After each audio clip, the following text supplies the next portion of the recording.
Hi, I'm Nancy Nash with Starfish Strength, and this is Exercise 101, a series where we break down exercise form and help you get the most out of every rep.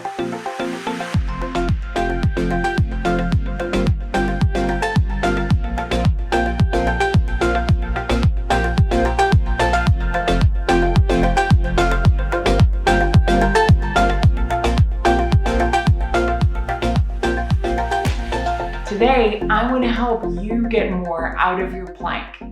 Whether the plank is an exercise that you do all the time or you've never tried it before, we're going to tackle it starting with the basics and building up so you have a way to challenge yourself wherever you're at in your wellness journey. For today's demonstration, you will want a couple pieces of equipment and space to lay all the way down on the floor. So I would recommend having both a mat and a towel today, and definitely a sturdy chair that has no wheels and won't roll away when we're trying to use it. Shelby, is there anything you'd like to add? Starfish Strength Inc. recommends you consult your healthcare professional before beginning any exercise program.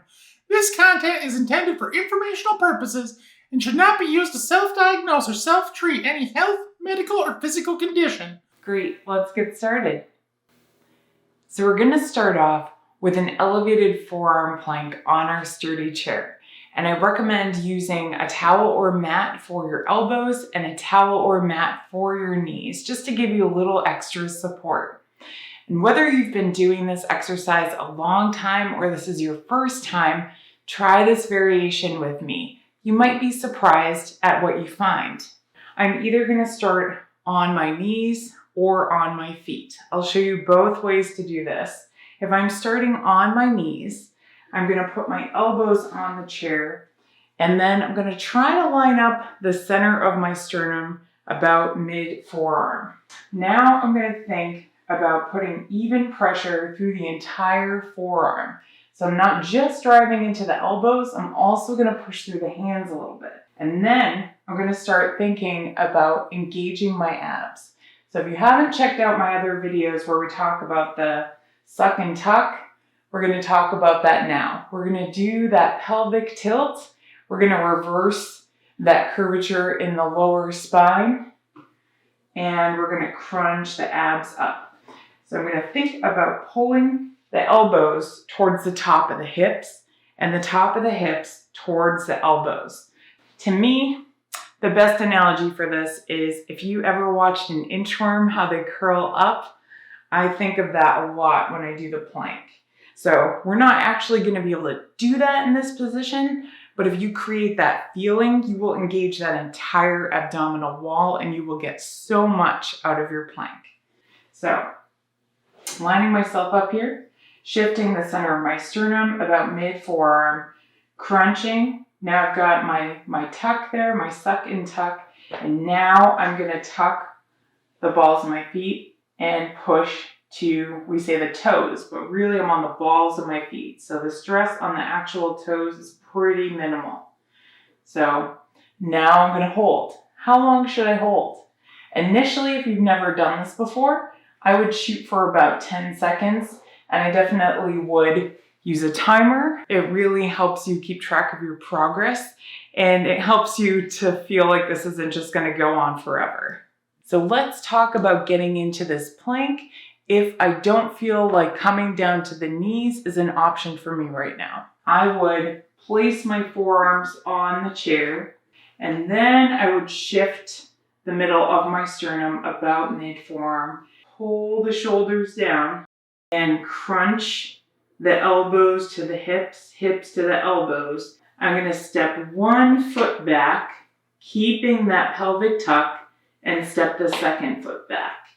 I'm going to have you shift yourself forward and down, scooping the pelvis, and then find that place to hold. This is a matter of where your body's at right now. If you do find that it feels effective in your lower abs when you have the hips pretty high, don't worry, eventually you will feel that you can lower the hips and really hold strong in that position. So you will find that after doing a couple of these, whether you're doing it by itself or rotating it with another exercise, that you really do start to feel this not just in your abs, but in your entire body. So as those planks on the chair begin to feel really strong for you, I'm going to show you how to progress that onto the floor. So next we're going to do a forearm plank on the knees on the floor. I'm going to line up. So I've got the center of my sternum about mid-forearm again, really focusing on pulling the shoulders down, tucking the pelvis so that I'm pulling the elbows towards the top of the hips towards the elbows. I'm going to bring my neck into that neutral alignment, trying to gaze between my thumbs and find my happy place. So see if you can really find your crunch here before we progress any further. And if you can't, this might be because your hips are not level. All right, so I'm not just wiggling my hips to be fun.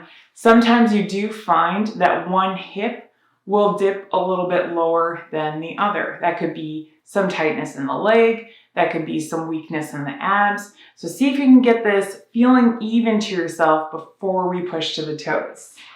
Lining yourselves up again, tucking the pelvis. So now when I push to the toes, hopefully I can feel this really from the toes to the nose, because I should feel like my glutes are working, the middle of my back is working, so my feet are nice and straight, and lower abs engaged.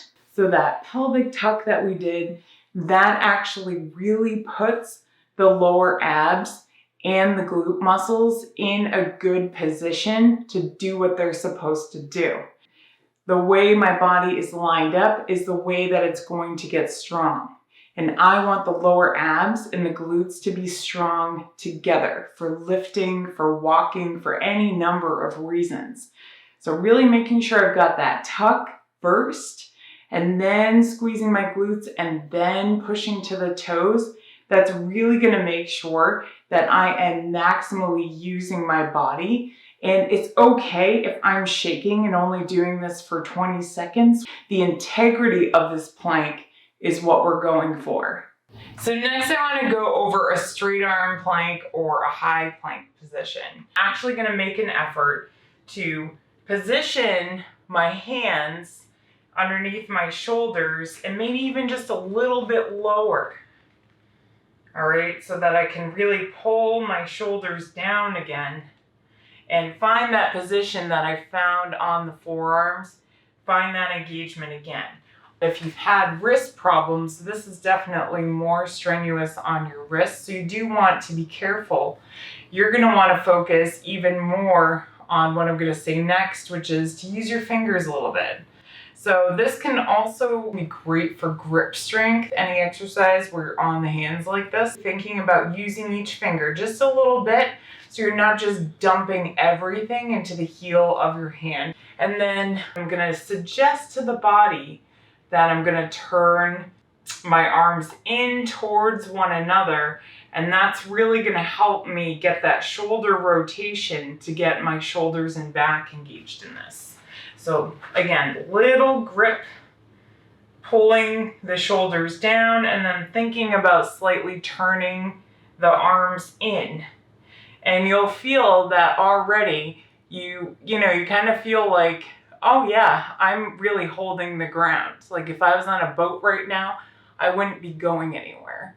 So that's the feeling you're looking for. I'm bringing the shoulder blades down and together, tucking the pelvis. I've got the abs engaged, squeezing the booty, and now I'm gonna push to the toes. Remembering, I'm still gonna think about pulling the elbows down towards the hip bones and the hip bones up towards the elbows. And you can hear it in my voice, I'm shaking a little bit because I'm making my body work right now, right? So this can be as easy or as hard as I want to make it. And if you only have a few minutes to work out, you want to make it count. So you really want to turn everything on. And the more familiar you get with this feeling, the more you're going to be able to do this when you're lifting things that are really heavy. And that's healthy for your body. you're burning calories, and you're training your abs in everything you do. So there's really not a con here. Thanks so much for watching. I hope you found something you can use to seize your inner star.